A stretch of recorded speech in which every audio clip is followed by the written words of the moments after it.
नमस्कार मैत्रिणींनो, तर नवीन ब्लाऊज शिकत असणाऱ्या सर्वांना एक प्रश्न पडतो की ब्लाऊजचा चौथा भाग काय असतो आणि तो कसा काढायचा असतो। तर सगळ्यांच्या सांगण्याच्या पद्धती या वेगवेगळ्या असतात। तर माझी एकदम सोपी पद्धत आहे जी मी तुम्हाला सांगणार आहे नवीन ब्लाऊज शिकणाऱ्यांसाठी, की लगेच तुमच्या ब्लाऊजचा चौथा भाग काय असतो आणि तो कसा घ्यायचा हे लगेच लक्षात येऊन जाईल। तर चला मग बघूया ब्लाऊजचा चौथा भाग नेमका काय असतो आणि तो कसा घ्यायचा असतो। तर आता बघा, हा मी ब्लाऊज घेतलेला आहे। आपल्याला या ब्लाऊजचा चौथा भाग घ्यायचा आहे।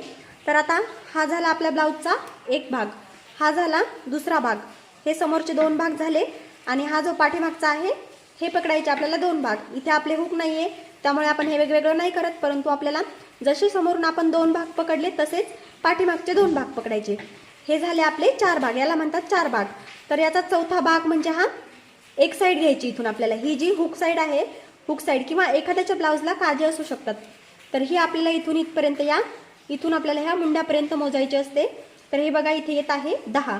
तर ही झाली आपली एक साइड, याला म्हणायचं ब्लाऊजचा चौथा भाग।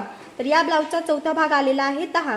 तर अशाच तुम्ही कुठल्याही प्रकारचा ब्लाऊज घेऊन हुक साइडने किंवा काजे साइडने इथून आपल्याला मुंड्यापर्यंत मोजायचा आहे आणि तो ब्लाऊजचा चौथा भाग पकडायचा आहे। तर ब्लाऊजचा चौथा भाग कसा काढायचा आहे जर तुमच्या लक्षात आलं असेल तर चॅनलला लाईक आणि सबस्क्राईब करायला विसरू नका। अशाच नवीन पद्धती तुम्हाला मी सांगत राहील। थँक्यू।